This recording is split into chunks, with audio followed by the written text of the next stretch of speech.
Muy buenos días. El Señor bendiga a todos los estudiosos de las Escrituras. Les saluda a su hermano y amigo Franklin Pacheco. Estamos transmitiendo desde nuestra página el día de hoy. Me parece que esta es la primera transmisión desde la página de Facebook. Y las personas que normalmente se conectan conmigo posteriormente se darán cuenta. No tuve la opción para hacérselos saber. Sin embargo, también estamos transmitiendo por nuestra página, nuestra cuenta de YouTube. Y quiero dar gloria a Dios por todos los estudiosos de las Escrituras, por cada una de las personas que siempre se conectan con nosotros para entender, asimilar, desglosar, analizar el texto.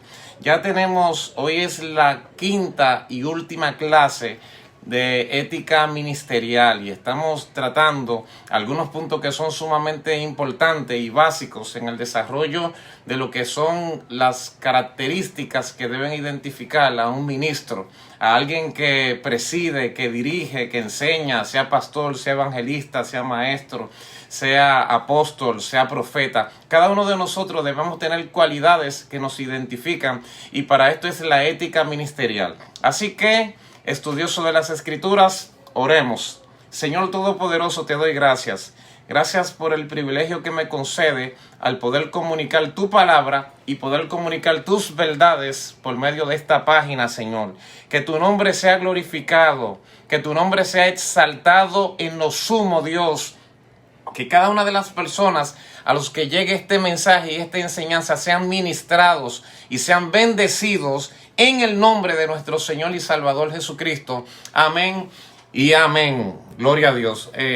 Les repito, estamos estudiando ética ministerial y en los estudios pasados hemos aprendido mucho acerca de lo que es la ética. Lo primero es que cuando se habla de la ética se está hablando de la parte de la filosofía que tiene que ver con la moral y las obligaciones de un hombre. O sea, los dos elementos básicos de la ética en el contexto filosófico son moral y obligación. Cuando se habla de la moral, se está hablando de la ciencia del bien y tiene que ver con todo lo agradable, todo lo honesto, todo lo puro, todo lo de buen nombre. Como dice el apóstol Pablo, si hay virtud en ello, si hay virtud alguna en esas cosas, entonces debemos prestarle atención porque tienen que ver con la moral. Pero también la ética tiene que ver con las obligaciones, es decir, desde el contexto ético con una ciencia que se llama deontología. Y la deontología es la rama de la ética que tiene que ver con los compromisos, con las leyes, con los principios que deben obligar a aquel que ha decidido tener una vida transparente y una vida ética. Y en esta dimensión de la ética nos hemos enfocado en lo que es ética ministerial. Hay muchas manifestaciones de la ética, pero la que tiene que ver con nosotros en el contexto de nuestro servicio a nuestro Señor y Salvador Jesucristo es la ética ministerial. Y cuando se habla de un ministerio, la palabra para ministerio es la palabra griega diaconía, de diácono, y hace referencia a un servicio voluntario.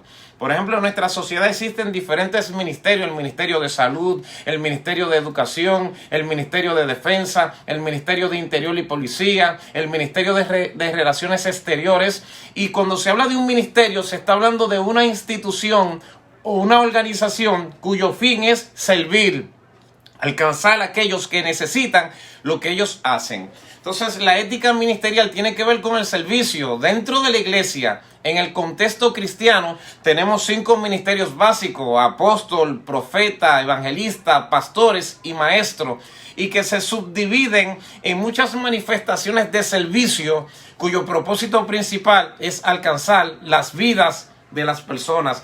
Así que la ética tiene un carácter deontológico en lo que tiene que ver con el servicio, con la diaconía. Desde el contexto hebreo, el concepto tiene que ver con una palabra que se llama ensaret, M-S-A-R-E-T al final. Y ensaret hace referencia a un oficial subalterno, alguien que está por debajo de una autoridad. pero para servir. En el Salmo 104:4 dice que Dios hace a los vientos sus mensajeros y a las llamas de fuego sus ministros, implicando que un ministro y un mensajero son las mismas cosas, y que ante la presencia de Dios, los ministros de Dios son los ángeles, pero también a nosotros nos ha dado la autoridad de poder servir. Desde el enfoque de la ética ministerial, la ética va muy tomada de la integridad. Por eso los hombres de Dios que viven de acuerdo a patrones de ética, a principios de moral y a principios deontológicos, están muy apegados a lo que es la integridad. Y eso ya lo hemos discutido. La palabra para integridad es ton o tumma, que hace referencia a 3 manifestaciones que deben revelar la cualidad de un creyente: sano, completo e ileso. Una persona íntegra es una persona que está sana, que está completa y que no ha sido dañada. Pero hay otra palabra que no hemos tocado en este taller de ética, y esa es la palabra griega aftoria, que hace referencia en la integridad a alguien que está libre de mancha. Implica que una persona íntegra son 2 cosas según Aftoria: libre de mancha y libre de corrupción. Oye esto, porque esto es bien poderoso. Desde el contexto hebreo, íntegro es el que está sano, el que está completo y el que está ileso. Desde el contexto griego, una persona íntegra es alguien que no tiene manchas. Óigame, eso está precioso. O sea, que no ha sido contaminado con las manchas, pero también hace referencia a alguien que está libre de corrupción. Alguien que no se ha corrompido con el sistema, como el caso de muchos políticos en nuestro planeta. No voy a decir República Dominicana, sino en el mundo entero, que se han corrompido en el sistema y que han echado a un lado y han vendido sus principios. Los han negociado, lo han cambiado, no buscando el bien común, el bienestar de los demás, sino su propio bien. Pero desde el contexto ministerial, los hombres de Dios y los hombres íntegros están libres de mancha y están libres de corrupción, porque están sanos, están completos y están ilesos. También hemos analizado los 5 pilares de la integridad. Y acuérdense que estuvimos hablando de la integridad para conmigo mismo, el conocimiento que debe tener un ministro de sí, de sus defectos, de sus virtudes, de aquellas cosas a las que tiene alcance, de su intimidad con Dios, del cuidado de su cuerpo, de su salud, etcétera, etcétera. Pero también el segundo pilar de la ética, entre los 5 pilares, luego de conocerte a ti mismo, el segundo tiene que ver con la familia, el cuidado de tu familia, el cuidado de las relaciones que tienes en tu casa. Y le enseñamos un principio muy poderoso: ningún éxito en la vida puede compensar el fracaso del hogar. O sea, tú puedes tener éxito en el ministerio y tu ministerio crecer, pero si tu familia fracasó, entonces tú no tuviste éxito. Tienes que tratar de tener un equilibrio en el éxito que tú logras a nivel ministerial y el éxito que tú tienes en tu casa, cuando tienes a tus hijos en sujeción, o cuando tu esposa es una sierva de Dios al igual que tú. Y no solamente que creciste tú solo, sino que crecieron todos los que estaban a tu alrededor.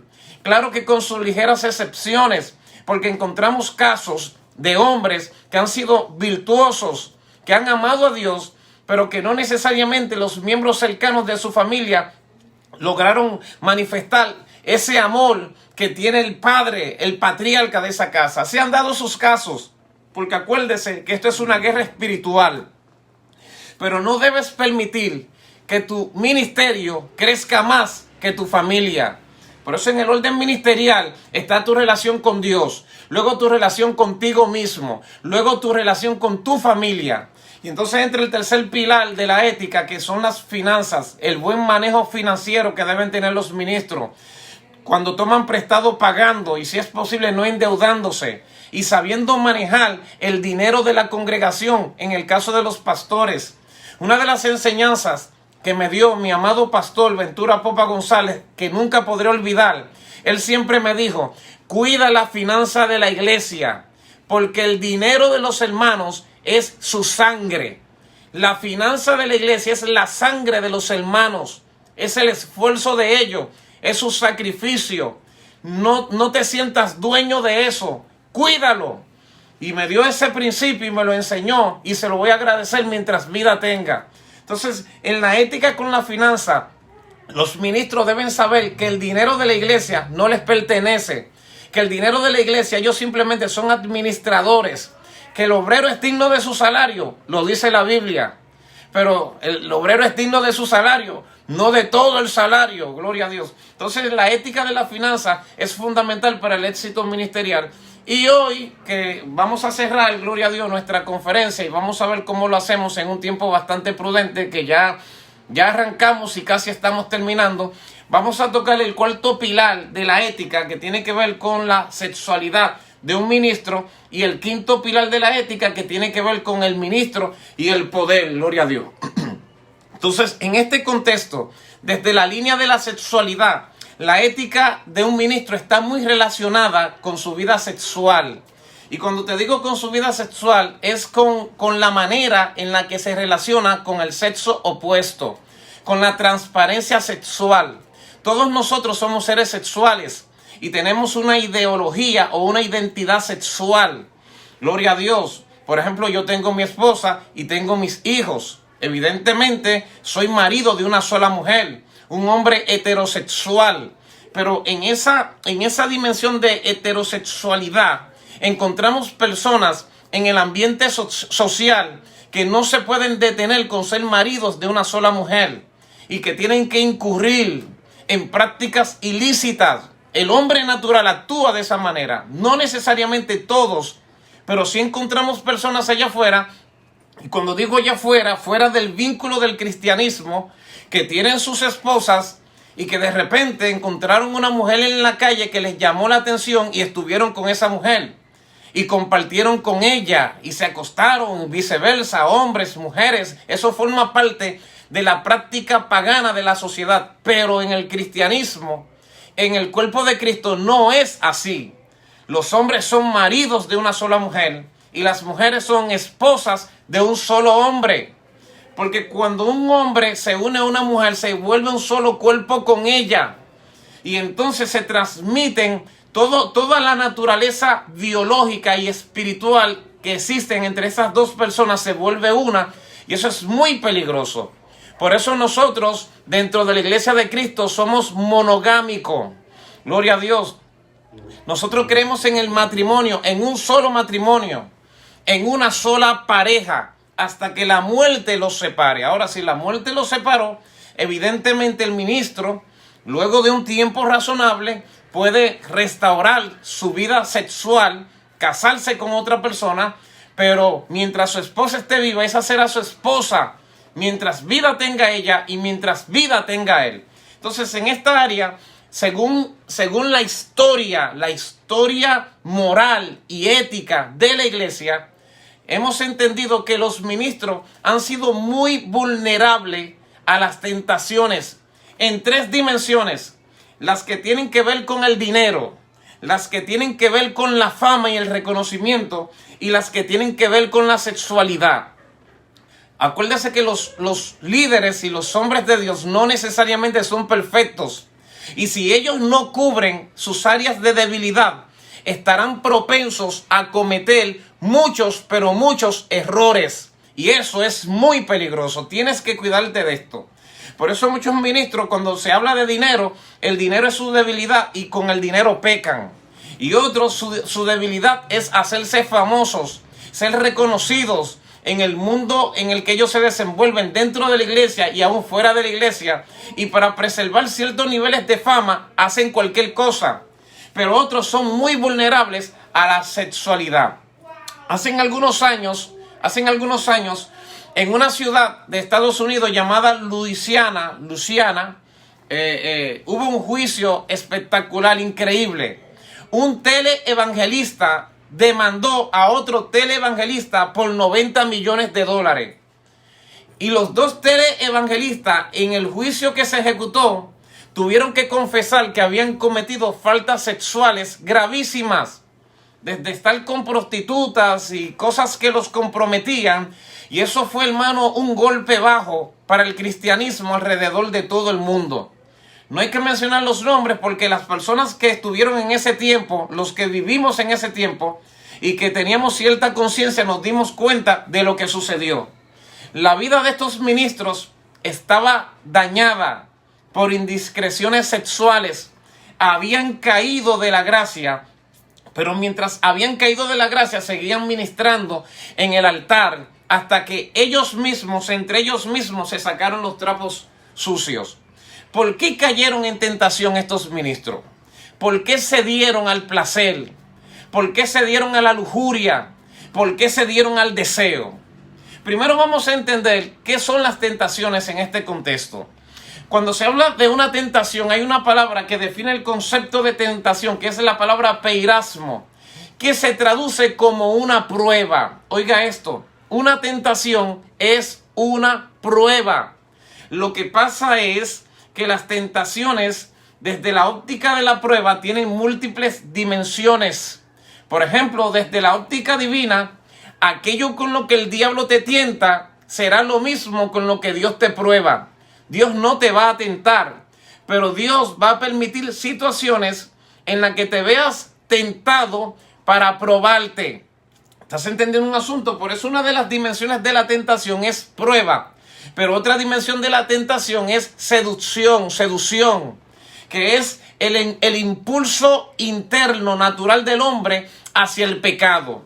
Hay otra palabra que tiene que ver con este concepto de tentación y es la palabra apeirasmo. Primero peirasmo, que es prueba, pero apeirasmo, cuando la palabra a se pone delante de cualquier verbo, indica lo contrario, que se traduce como no tentado o no probado. Y hace referencia a las áreas en las que una persona no puede ser tentado. Por ejemplo, a mí no me pueden tentar con el alcohol porque yo nunca bebí. No me pueden tentar con bailar porque yo nunca bailé.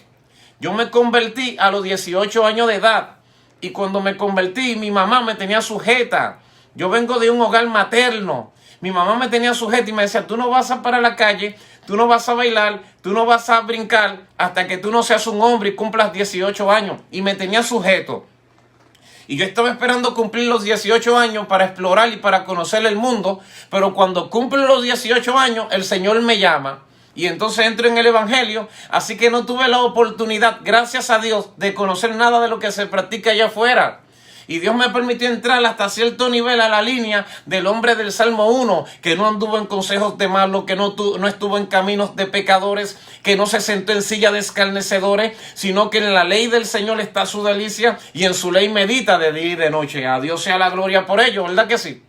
Pero en el contexto, en otros contextos, hay áreas en las que sí puedo ser tentado, porque todos tenemos una naturaleza interna de los apetitos y los deseos que se llama concupiscencia.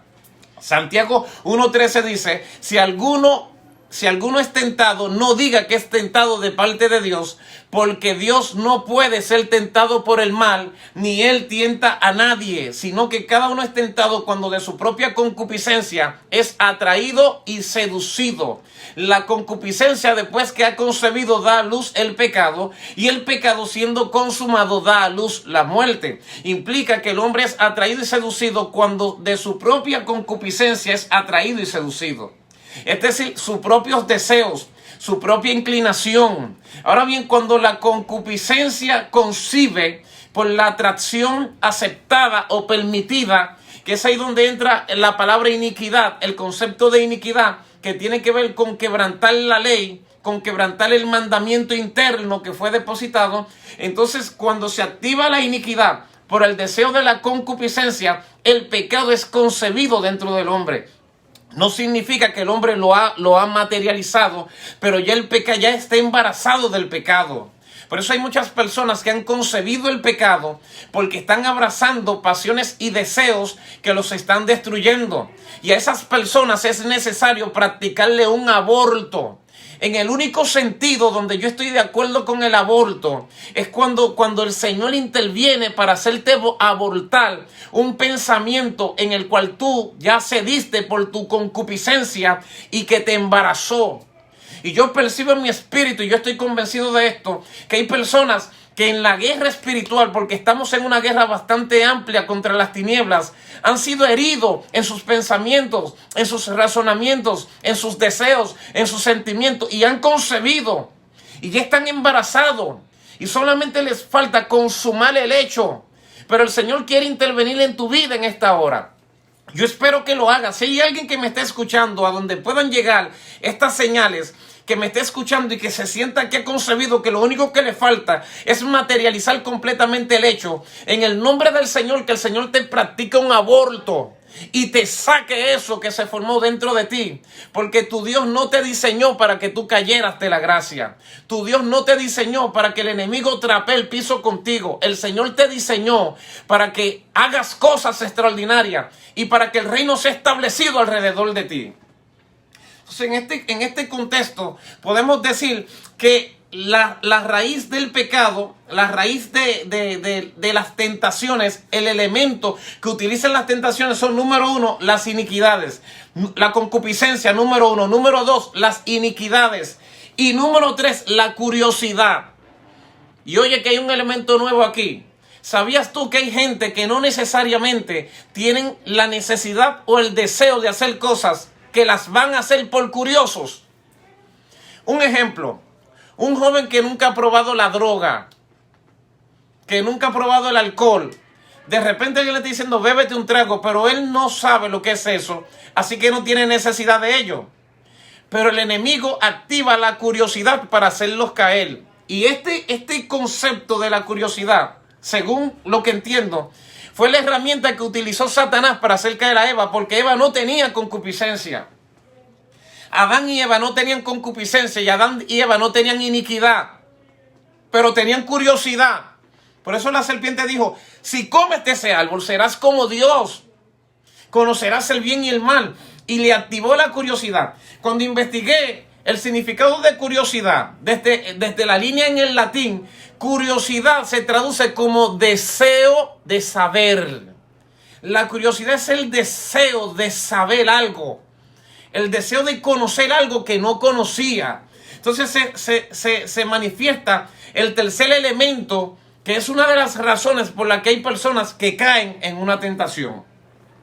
Ahora bien, analizándolo desde el enfoque de las Escrituras, una tentación es una prueba, en algunos casos permitida por Dios.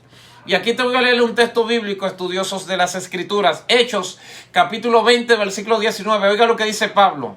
Lo que dice Pablo. He servido al Señor con toda humildad y con muchas lágrimas y pruebas que me han venido por las acechanzas de los judíos. Pablo dice, he servido a Dios con toda humildad, con lágrimas y pruebas. Ve, en ese contexto, Pablo había pasado procesos de tentación desde la dimensión de la prueba que persigue sacar lo mejor de cada uno de nosotros. También las tentaciones son un ataque de Satanás, un ataque de las tinieblas. Y en ese contexto del ataque de las tinieblas, los creyentes son tentados por Satanás para que caigan de la gracia, para destruirlo. Y hay tres maneras en las que los creyentes deben responder a las tentaciones. Número uno, soportándolas. Hay momentos donde la tentación hay que soportarla. Hay momentos donde a las tentaciones no se le huyen, se soportan, porque el ambiente donde se manifestaron no es el lugar donde tú debes huir, es el lugar donde tú tienes que pelear. Santiago 1:12 dice, bienaventurado el varón que soporta la tentación, porque cuando haya resistido la prueba recibirá la corona de vida. 2, siendo librados. Hay un momento donde tú no puedes soportar la tentación. Hay un momento donde la tentación puede ser más fuerte que tú y Dios lo sabe. Hay un momento donde el enemigo te puede poner como la debilidad de Superman es la kriptonita. Hay un momento donde el enemigo te puede poner una piedra de kriptonita delante y que se te vayan todas las fuerzas. Entonces en ese momento tú necesitarás ser librado. Por eso hay personas que están de pie porque Dios los ha librado de las tentaciones.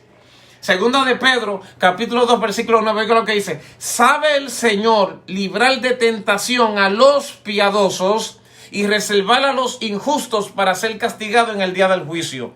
Los hombres piadosos, los hombres temerosos de Dios, cuando se ven en esta crisis, serán librados porque Dios sabe que en el corazón de estos hombres no está el deseo de caer. Pero la situación que tienen puede ser más fuerte que su propia naturaleza. Y en ese momento, de alguna manera, por alguna señal, por algún milagro, por algo extraordinario, ellos serán librados.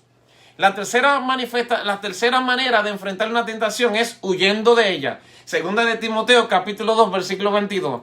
Huye también de las pasiones juveniles, le dice Pablo a Timoteo.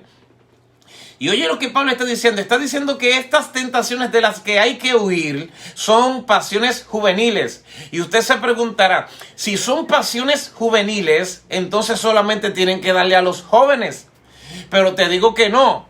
Se llaman pasiones juveniles, pero no tienen edad. Un hombre de 70 años puede tener pasiones juveniles. Una mujer de 60 años puede tener pasiones juveniles. Un hombre muriéndose en el lecho de cama puede tener pasiones juveniles.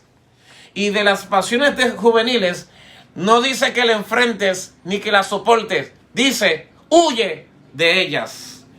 Entonces, hay ministros que lamentablemente han caído en faltas sexuales porque no huyeron de las pasiones juveniles, porque no soportaron las tentaciones y porque no fueron librados en medio de ellas por falta de piedad. Cuando se habla de piedad, se habla de respeto y cariño a los santos.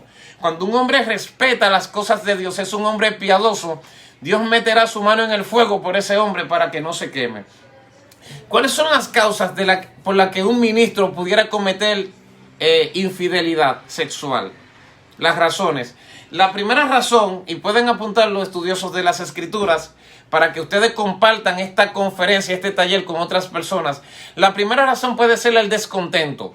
Cuando un ministro está sufriendo de descontento o está pasando un proceso de desencanto familiar o ministerial o insatisfacción personal, no se siente realizado, se siente mal con lo que ha alcanzado, ha perdido el ánimo, el ánimus, la vida, ánimo y ánimus es vida.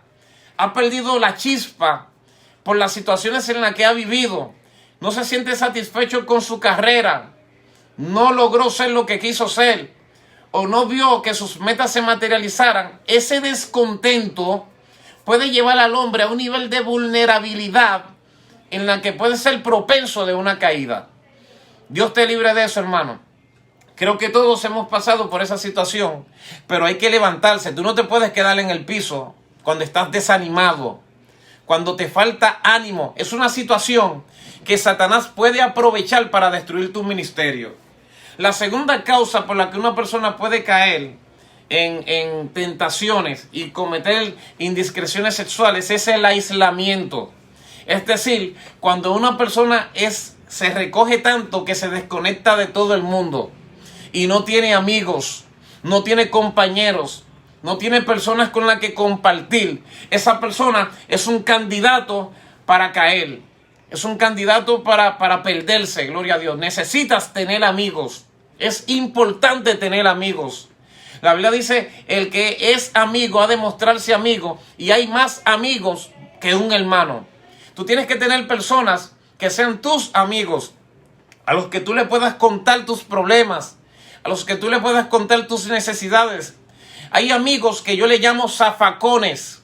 ¿Sabes por qué se llaman zafacones? Porque son las únicas personas que pueden escuchar las cosas malas que te pasan por la cabeza sin juzgarte, sin maltratarte, sin condenarte, sin destruirte. Te recomiendo que si vas a tener amigos a esta dimensión, te recomiendo que sean de tu mismo sexo. No les recomiendo a un hombre que tenga por amigo a una mujer en este nivel. Y no les recomiendo a una mujer que tenga amigos de este nivel que sea un hombre. Por la situación que te voy a contar casi, o sea, por el tercer elemento que te voy a presentar. Entonces, tienes que tener amigos, porque si no tienes amigos, vas a pelear todas tus batallas tú solo y te vas a reprimir.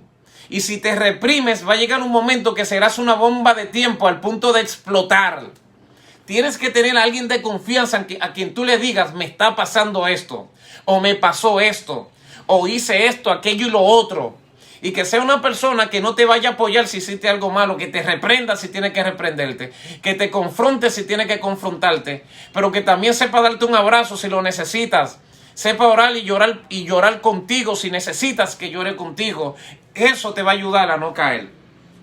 Otra causa de la indiscreción sexual entre los ministros es el efecto de la transferencia. Y presta atención, estudioso de las Escrituras, y si quiere puede tomar apunte de esto. ¿Qué es transferencia? Por ejemplo, en el ministerio, los que trabajamos en el altar, sean pastores, evangelistas, maestros, profetas, apóstoles, diáconos, obreros, líderes en la congregación, ejercemos la gracia de la consejería. Siempre se nos van a acercar personas para que le demos consejos. Siempre se nos van a acercar personas que desean escuchar algo de parte de cada uno de nosotros. Y esto es importante. Esas son cosas que no debemos pasarla por alto. La consejería es fundamental. ¿Qué sucede? Que en el proceso de la consejería, las personas van a hacer transferencia con nosotros y eso es normal. Ellos van a abrir sus corazones y nos van a decir lo que ellos tienen y lo que le está haciendo daño. Tú tienes que tener la capacidad de recibir todas esas informaciones. Inclusive van a llegar el momento que te vas a conectar emocionalmente con esa persona. Por eso existe el lenguaje empático, que tiene que ver con tú ponerte en el lugar de ellos. Pero tienes que tener cuidado porque dependiendo de la transferencia, por ejemplo, si es una hermana que está teniendo problemas con su esposo, va a comenzar a decirte todas las cosas negativas de su esposo y es posible que tú termines mirando mal a ese hombre y cogiéndole mala voluntad porque ella te hizo una transferencia del sentimiento de rencor y raíz que tiene de su esposo. Entonces el ministro tiene que aprender a lidiar con esos sentimientos negativos que te están transfiriendo en la consejería. Pero por ahí hasta ahora todo va bien. El problema es que si en la transferencia se transfieren emociones que tienen que ver con sexualidad y el ministro responde a esas emociones con otro efecto que se llama contratransferencia. ¿Qué es la contratransferencia? Por ejemplo, yo estoy dando consejería a una hermana, que los pastores deberían dar consejería con sus esposas, no solo, porque eso es peligroso.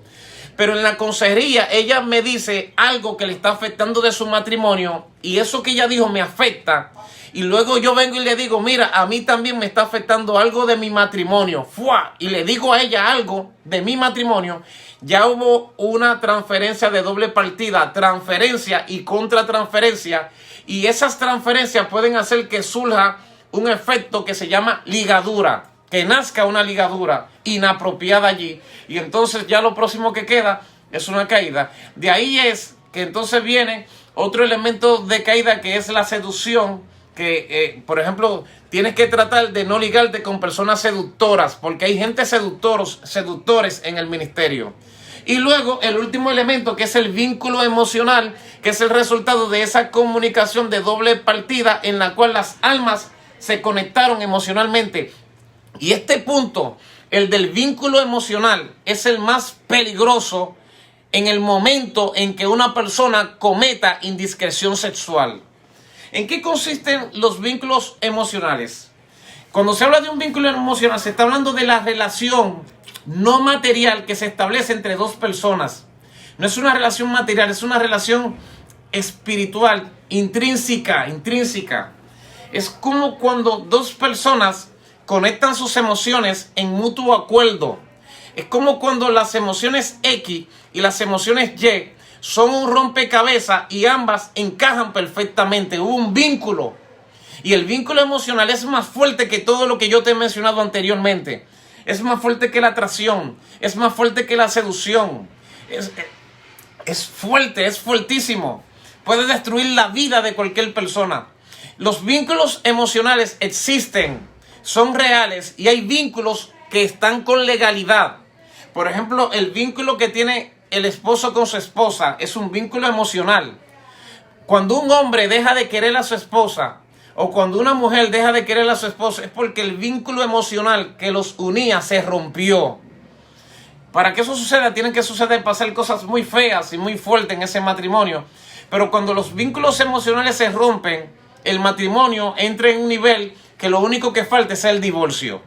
Ahora bien, si un hombre rompió su vínculo emocional, sea pastor, evangelista, maestro, lo que sea, rompe su vínculo emocional con su esposa, su naturaleza necesita estar vinculada con alguien. Y si aparece una persona que llene los requisitos de su espíritu y de su alma, el vínculo se va a establecer con esa persona. Y es por eso que a veces se establecen lazos emocionales entre un hombre con una mujer fuera del pacto matrimonial más fuerte que el que tenía con su propia esposa.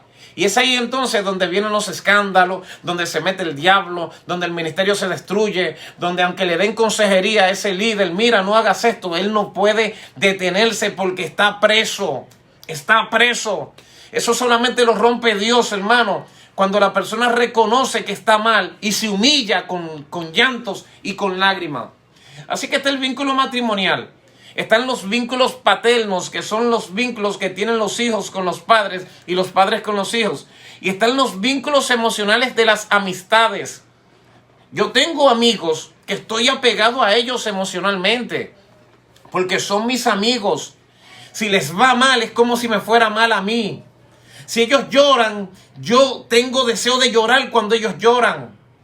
Yo quisiera tener la solución de sus problemas cuando tienen algún problema, porque somos amigos. Gloria a Dios.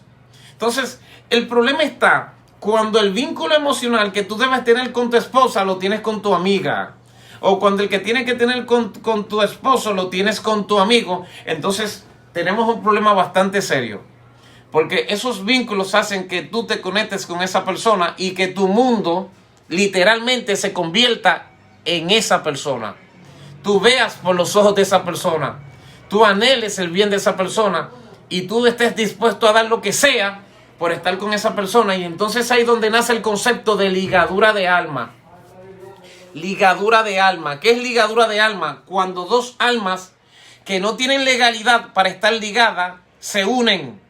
Por eso es que encontramos todos los casos de infidelidad dentro del matrimonio de muchos ministros en el mundo entero. Y de gente que amaron a Dios y que aman a Dios de verdad. El enemigo les trabajó y se ligaron emocionalmente, tuvieron vínculos emocionales por sus crisis matrimoniales, por falta de dirección, por falta de conocimientos de ética, por falta de tener amigos a quien decirle la carga que tenían emocionalmente, se ligaron de alma y cometieron indiscreción. Entonces aquí entra otro proceso y con esto yo ya estoy terminando.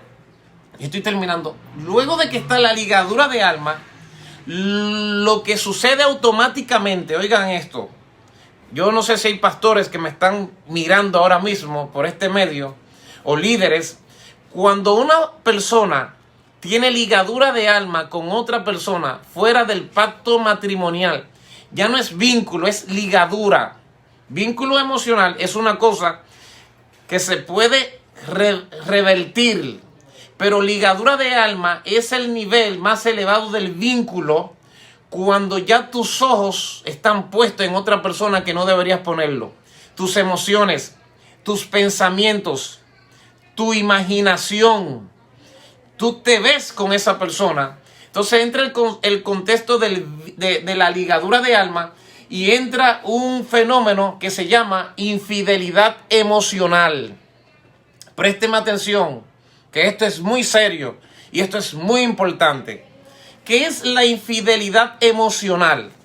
La infidelidad emocional es el resultado puro y pleno de la manifestación de lo que es la ligadura de alma, que es el resultado del vínculo emocional. Si tuviste ligadura de alma, el hermano A con la hermana B, esa ligadura de alma conlleva un nivel de comunicación, no necesariamente lingüístico, emocional, en el pensamiento, en los deseos, en la concupiscencia de la carne, en el efecto de la iniquidad, inclusive en el deseo de conocer, que va a provocar una respuesta del cuerpo y va a hacer que tu cuerpo se active en beneficio de ese deseo y te va a llevar a un nivel que se llama adulterio emocional. Y aunque usted no lo crea, hermano, aunque usted no lo crea, ya ante los ojos del Señor, eso es un pecado.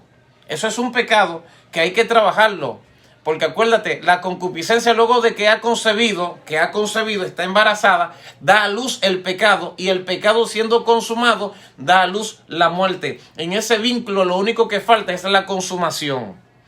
Y esa consumación puede ser reversible dependiendo la piedad de la persona, el temor que tenga esa persona, porque sabe Dios librar de tentaciones a los piadosos. Pero es una situación bastante crítica en la que muchas personas se pueden ver. Por esto hay que dar talleres de ética, hermano, en las iglesias. Por esto hay que sentarle a los líderes y enseñarles estos principios. Por esto los pastores tienen que sentarse en talleres de ética ministerial y escuchar estas verdades y hacer preguntas.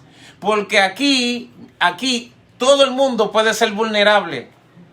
Todo el mundo, si es hombre, si es mujer, si nació del vientre de una madre, si está sobre la tierra, si tiene carne, es vulnerable a estas situaciones. Y tiene que cuidarse, y tiene que cuidar su salvación con temor y con temblor, para que entonces no entre en el nivel de los pecados emocionales. Porque la gente cree que adulterio es simplemente acostarte con una mujer fuera del pacto matrimonial. Que fornicación es simplemente tener relación con una persona fuera del matrimonio. No, hay fornicaciones emocionales y hay adulterios emocionales y hay pecados que ya se consumaron aquí y aquí. Y el Señor dice, quiero librarte de eso. Y si tú eres ético, te vas a cuidar de todas esas manifestaciones. Ya terminamos, pero por lo menos déjame tocarte el último nivel de la ética ministerial, gloria a Dios, porque el último pilar, porque eso es lo que estamos estudiando, los 5 pilares en esta última conferencia que la hemos dividido en 2 partes, y es el poder. El último pilar es el poder, y por lo menos te voy a leer un pasaje bíblico que yo sé que ustedes, estudiosos de las Escrituras, los van a entender. Lucas capítulo 7, versículo 2. El pilar del poder. Uno de los pilares fuertes en la ética es la sexualidad. Si te cuidas sexualmente, hermano, vas a llegar lejos en el ministerio. Mira, la iglesia puede tolerar indiscreciones financieras, que no estoy diciendo que sea bueno que los pastores cometan falta financiera, pero puede ser que un día un pastor gaste más de lo que tenía que gastar, o no pueda dar cuenta. Por ejemplo, hizo una remodelación y gastó 200,000 pesos, pero botó las facturas, no pudo dar cuenta. La iglesia va a pasar por alto eso. La iglesia pasa por alto la mala teología. Puede ser que un día el pastor se atreva a decir que Cristo viene a finales del 2020. Y la iglesia le va a pasar por alto todo eso. Pero la iglesia no pasa por alto indiscreciones sexuales. Cuando la iglesia descubre que sus líderes cometieron faltas sexuales, no lo pueden pasar por alto, pero que Dios tampoco lo quiere pasar por alto. Entonces, para usted no entrar en esos niveles de estos pecados tan agresivos y tan diabólicos y tan fuertes, usted tiene que revestirse del temor de Dios. Si no, no lo va a lograr.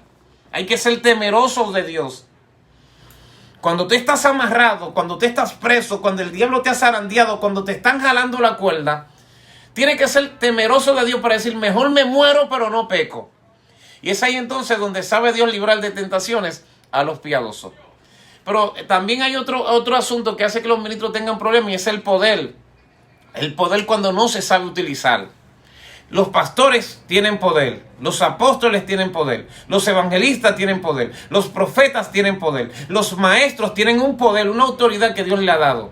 Pero ese poder, hermano, no es para cohesionar, no es para destruir a la gente. Ese poder es para sanar y para salvar a la gente. Mire que cada uno de nosotros tiene su temperamento.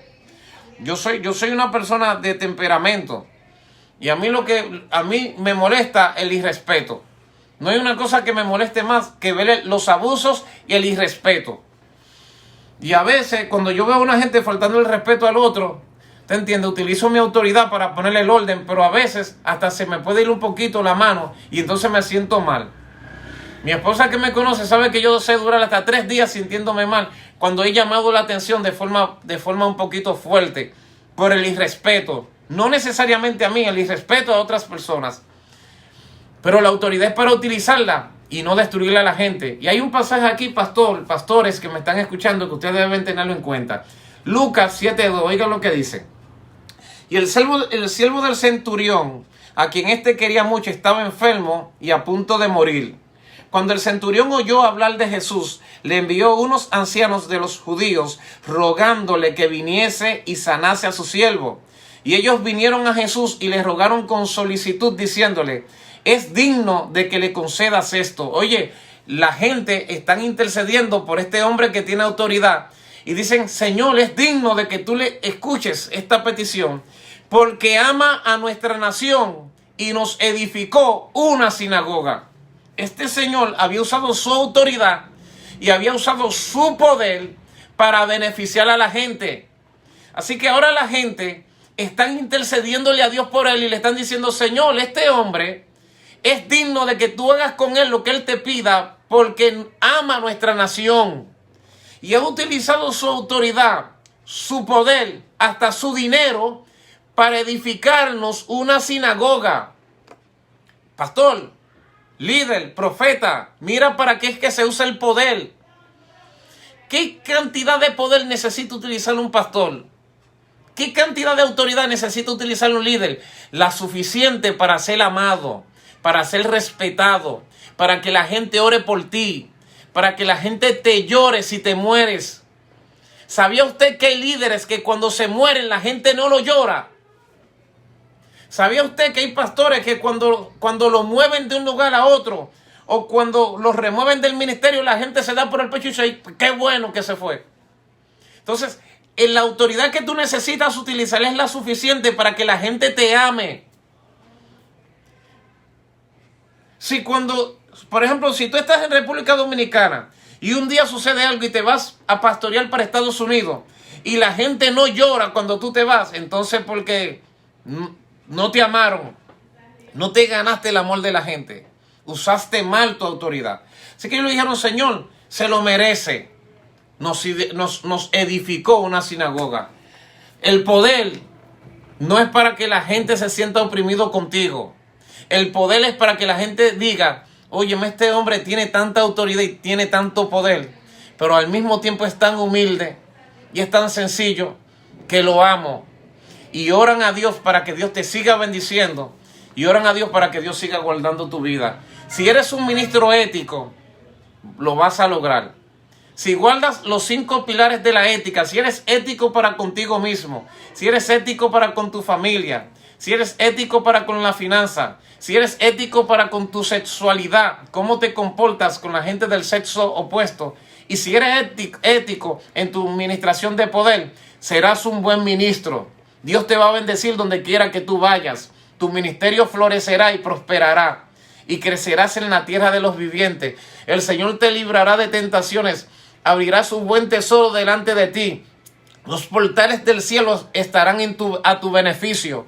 El que se levante contra ti se estará levantando contra tu Dios. Todo el que se levante contra ti peleará contra aquel que te llamó. Bendecirá el Señor tu entrada y tu salida, tu alteza de amasar. Los cielos no serán de bronce sobre tu cabeza. Dará Dios la lluvia temprana y la lluvia tardía sobre tu tierra. Todo lo que ponga tus manos prosperará. Todo te saldrá bien. Las bendiciones que salen de tu boca se cumplirán. Porque el bien y la misericordia te seguirán todos los días de tu vida. Y la gente verá a Dios sobre ti. Si eres un ministro ético, si tienes moral, si tienes principios deontológicos, si guardas la verdad, si enseñas la palabra, si te preocupas por la gente, si amas la materia prima de Dios, si te constituyes en un verdadero siervo inútil, si no andas buscando el reconocimiento de los hombres, ni la fama, ni el aplauso, sino que tu visión principal es cumplir con tu ministerio, la gloria de Dios estará sobre ti, resplandecerá sobre los tuyos.